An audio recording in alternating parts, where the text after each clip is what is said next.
మీలో నేను ఏ గుణం చూసి ఇష్టపడ్డానో దాన్ని నేను మీ నుంచి దూరం చేయలేను. ఇంటికి వెళ్ళిపోదాం.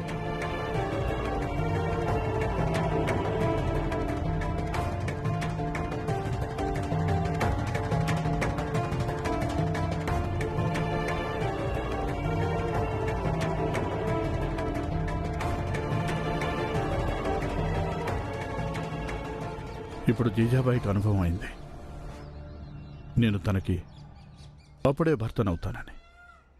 ఎప్పుడైతే తను నన్ను మీకు తండ్రిగా ఇంకా మీరాకి అండగా ఉండనిస్తుందో అప్పుడు ఆమె భావాలకి విలువివ్వు.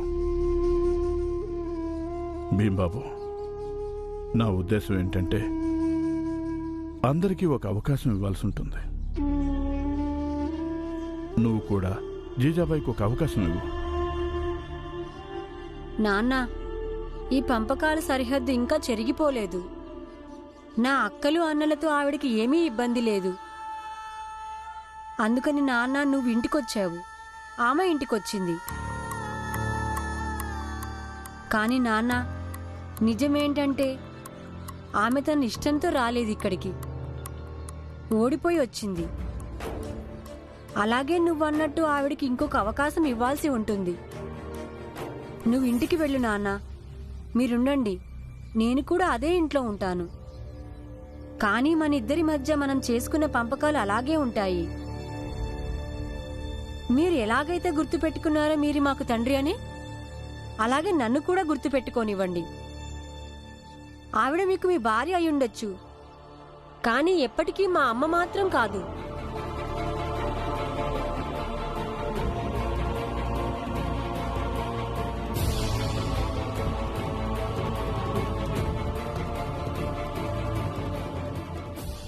చాలా ముండాడు. అది మంచిదే రామ్జీ. అరే కూర్చో రామ్జీ, కూర్చో కూర్చో. మీరు కూర్చోండి, నేను మీతో ఒక ముఖ్యమైన విషయం మాట్లాడాలి. కూర్చోండి గురువుగారు.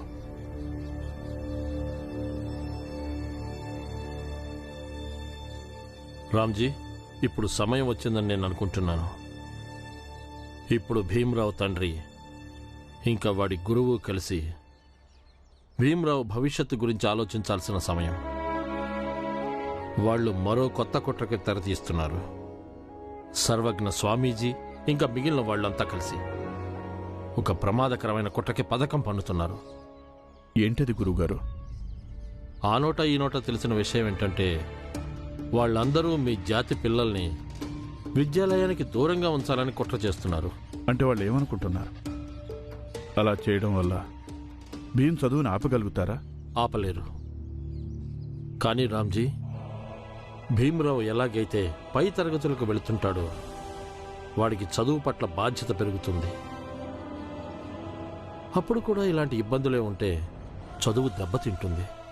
అయితే ఇప్పుడు ఏం చేయమంటారు గురువుగారు?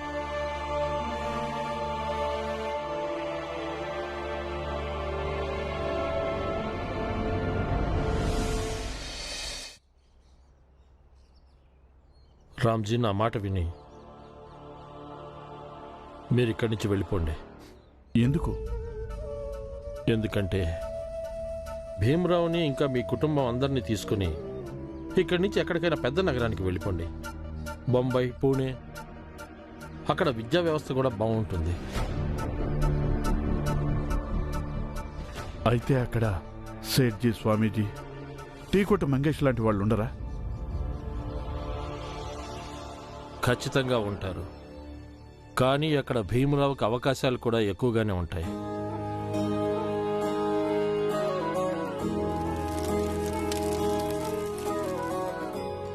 భీమ్, నువ్వు రాసిన పరీక్షల్లో పాస్ అవ్వలేదు.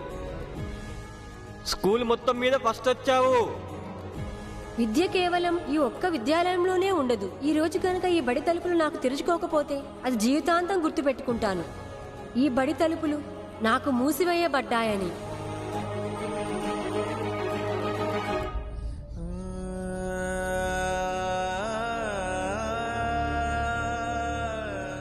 రామ్జీ, నేను అర్థం చేసుకుంటాను.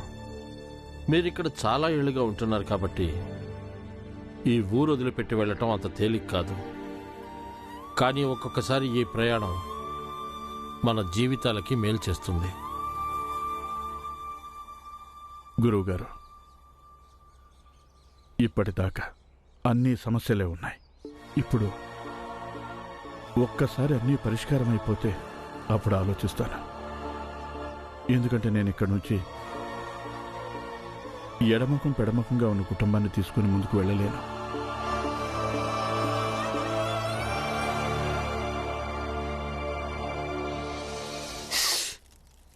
వద్దత్త మంటగా ఉంది. బాలా, రాసుకో, తగ్గిపోతుంది. రాయి నువ్వు.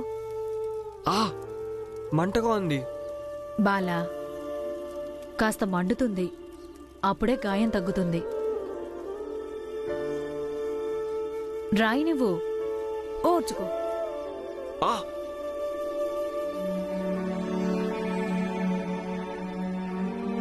ఆ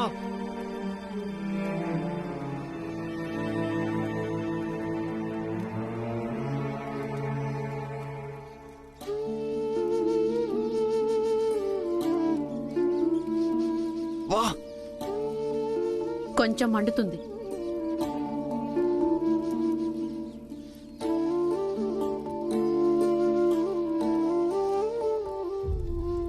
ఓర్చుకో. ఆ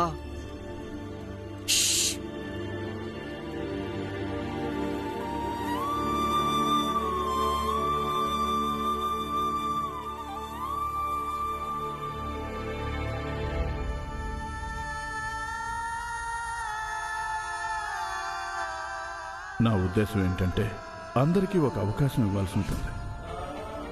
నువ్వు కూడా జీజాబాయికి ఒక అవకాశం ఇవ్వు.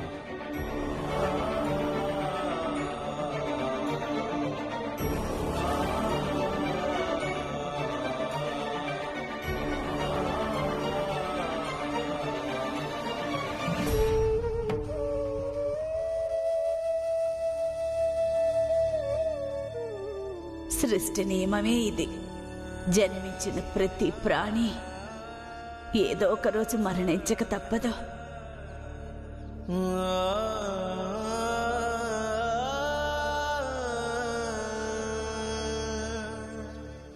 అమ్మా, నువ్వు నన్ను వదిలేసి ఎందుకు వెళ్ళిపోయావు? మనుషులు ఎందుకు చనిపోతారు? అసలు ఏ మనిషి కూడా చనిపోకూడదు. అది నాలాంటి పిల్లలు ఉన్న తల్లులు అసలు ఎప్పటికీ చనిపోకూడదు. నువ్వు ఎందుకు చచ్చిపోయావమ్మా? నువ్వెందుకు చనిపోయావు?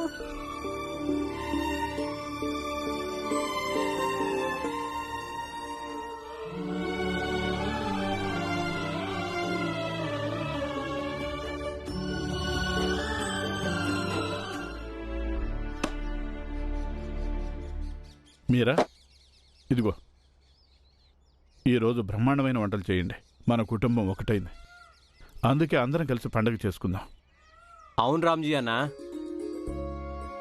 ఈరోజు మేమందరం కూడా ఇక్కడే వంట చేస్తాము, ఇక్కడే తింటాము. అందరం సంబరాలు చేసుకుందాం. మా రామ్జీ అన్న తిరిగి మా సమాజంలోకి వచ్చేసారని మేమంతా సంబరాలు చేసుకుంటాం. నిజం చెప్పాలంటే రామ్జీ, మాకు నువ్వు భీమ్ అండగా ఉంటే ధైర్యంగా ఉంటుంది, శక్తి వస్తుంది. మేమందరం ఎప్పుడూ హాయిగా ప్రశాంతంగా ఉంటాం. ఎందుకంటే ఒకవేళ మా కుటుంబానికి కానీ మన జాతికి కానీ ఎటువంటి సమస్య వచ్చినా సరే మీరిద్దరూ దాన్ని పరిష్కరిస్తారనే నమ్మకం ఉంది.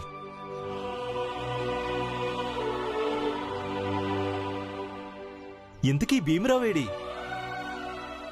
అరే అవును, భీమ్ ఎక్కడున్నాడు?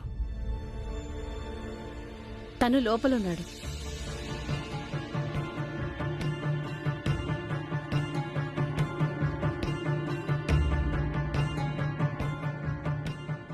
మీ ఇద్దరికి మళ్ళీ గొడవైందా? లేదండి, మేమసలు ఏమీ మాట్లాడుకోనే లేదు.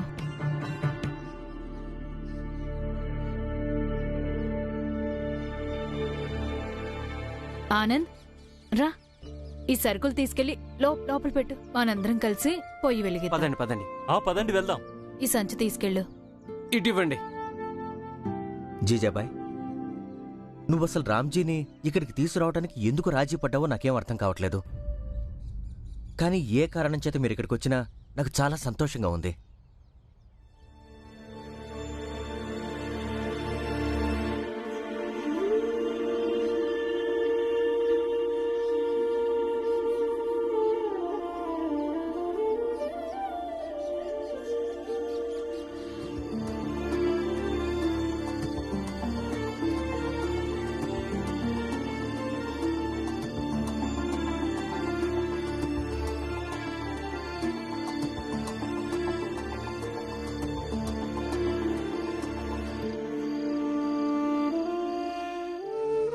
నాన్న, మా అమ్మ ఎక్కడున్నా సరే తను నన్ను ఎప్పుడూ గుర్తు చేసుకుంటూ ఉంటుంది కదూ?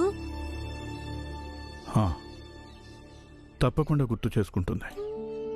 కానీ బాబు, గుర్తు చేసుకోవడానికి కేవలం ఒకటే పద్ధతి ఉండదు.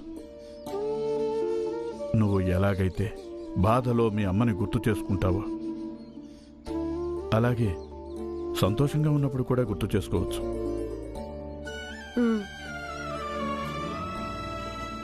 కానీ బాబు, ఈరోజు నాకు చాలా సంతోషంగా ఉంది, చాలా ఆనందంగా ఉంది.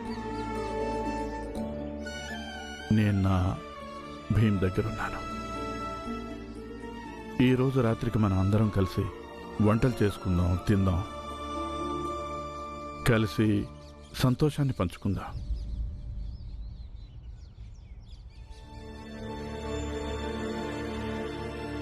ఒకవేళ నీకు ఇష్టం లేకపోతే నేను అందరినీ పంపించేస్తాను.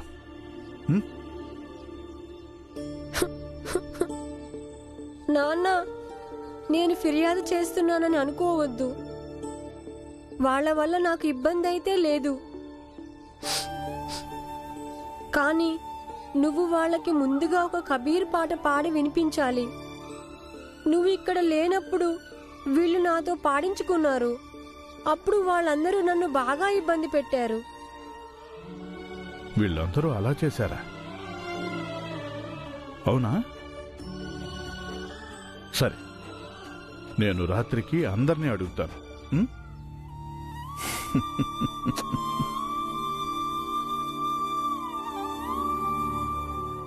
ఈరోజు పంచాయతీలో మనందరం ఓడిపోయాం.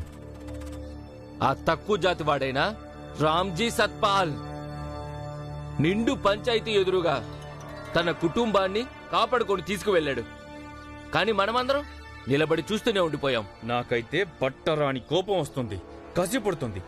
ఇప్పుడే వెళ్ళి ఆ భీమ్రావు కుటుంబంలో ఎవరో ఒకరిని ముక్కలు ముక్కలుగా నరకాలని. అరే, మనం అంటే సాధారణ మనుషులం. కానీ ఆ సేటి గారు, టీ మంగేష్, సిద్ధాంతి గారు, అందరికీ మించి స్వామీజీ, అందరూ పెద్ద మనుషులు. వాళ్ళు అక్కడే ఉన్నారుగా, మరి వాళ్ళైనా ఏదైనా చేయొచ్చుగా. నాకేమనిపిస్తుందంటే వీళ్ళు కూడా భీమ్రావు ముందు, రామ్జీ ముందు ఓటమి ఒప్పేసుకున్నారు. ఇది ముమ్మాటికి తప్పే. మేం ఓడిపోలేదు, కానీ మీ అందరినీ కాపాడటానికి ఇదే దారి మిగిలింది. మీరందరూ చూడలేదా ఏంటి ఆ రామ్జీ అక్కడ ఎలా ఆవేశంతో ఊగిపోయాడో? ఈ ఓటమిని తట్టుకోలేకపోతున్నాం సేట్ గారు, భరించలేకపోతున్నాము. ఈ అవమానంతో మేము బ్రతకలేము. నీ ఆవేదన నాకు అర్థమైంది మోహన్. మీరందరూ ఎప్పుడైనా ఆలోచించారా వాళ్ళందరూ అలా ఎలా చేయగలుగుతున్నారు? అస్సలు వాళ్ళకి అంత ధైర్యం ఎక్కడి నుంచి వచ్చింది? నేను చెప్తాను. ఎందుకంటే భీమ్రావ్ బడికెళ్ళి చదువుకుంటాడు. మన స్వామీజీకి అది అస్సలు ఇష్టం లేదు.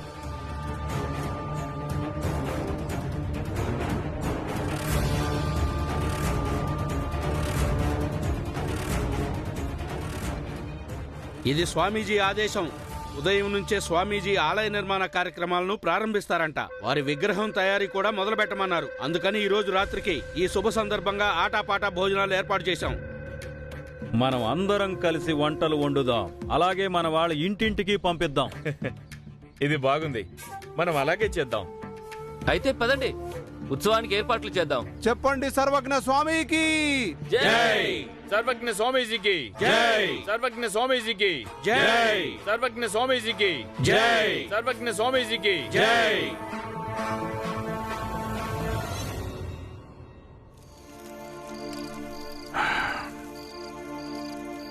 మీరందరూ నాకు ఒక మాట చెప్పండి. మీరు భీముని ఇబ్బంది పెట్టారంటే ఎందుకు? మరేం చెయ్యం, మా అందరికీ భీమ్ పాడే పాటలు వినాలని కోరిక కలిగింది. మేం వెళ్ళి ఇంకెవరిని అడగాలి? మరి భీమ్కి పాట గుర్తుందా? వీడు సరిగ్గానే పాడా? ఇది మరీ బాగుంది రామ్జీ. అదంతా మాకెలా తెలుస్తుంది? భీమ్ తప్పు పాడాడు లేక సరిగ్గా పాడాడు, కానీ భీమ్ మాత్రం చక్కగా పాడాడు. భీమ్ గాత్రం కూడా చాలా చక్కగా ఉంది.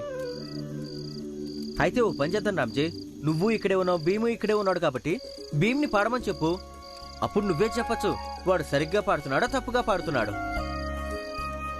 పాడు బాబు. నాన్న, నువ్వు కూడా వీళ్ళతో కలిసిపోయావా? నా గొంతు బాగుండదు పాట పాడటానికి. గొంతు సంగతి వదిలే భీమ్, పాట పాడు. సంగీతం మనసుకి సేద తీరుస్తుంది. పాడు భీమ్, నువ్వు చాలా బాగా పాడతావు. మొదలుపెట్టు. పాడు బాబు. ఈ సంతోషంలో మనందరం ఇప్పుడు కలిసి ఉన్నాం. ఈ సమాజం ఎన్నో రోజుల తర్వాత తిరిగి కలుసుకున్న అనుభూతి కలుగుతోంది. ఈ ఉత్సవం, ఈ కలయికకి గుర్తుగా పాడు బాబు.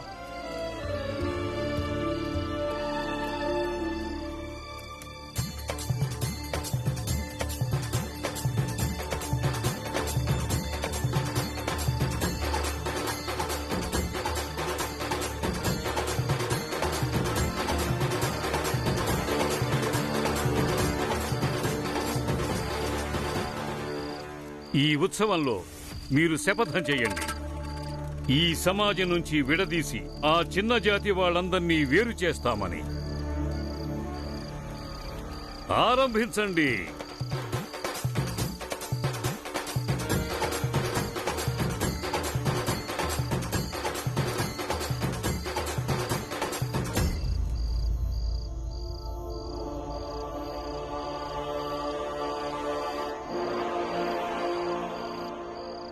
ఉత్సవాలనేవి ఎన్ని రకాలుంటాయి?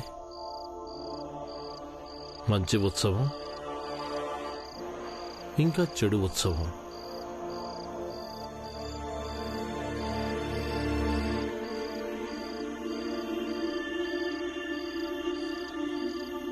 ఈ రోజు నా జీవితంలో నేనెప్పటికీ మర్చిపోలేను.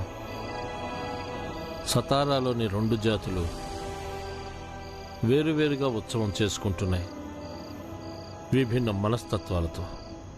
ఒకరు కలుసుకున్న ఆనందంతో, మరొకరు విడగొట్టాలన్న సంకల్పంతో. కానీ నా జ్ఞానం ఏం చెప్తుందంటే, ఒకరి వినాశనానికి ఉత్సవం చేసుకున్నా వాళ్ళేమీ సాధించలేరు. చివరికది వాళ్ళని నాశనం చేస్తుంది. కానీ ఈ విషయం స్వామీజీ లాంటి వాళ్ళు, ఇంకా జాతి బలం మీద ఆధారపడి బతికే పెద్ద జాతి వాళ్ళు ఎప్పటికి అర్థం చేసుకుంటారో తెలీదు.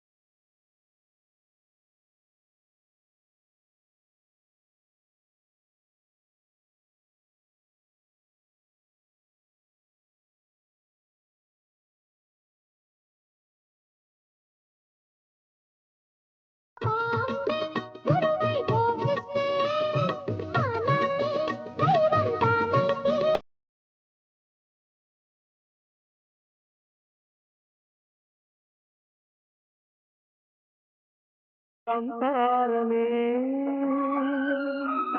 బృందావనం, ఆనంద తీరాల నవనందనం, అనురాగ దీపాల దేవాలయం.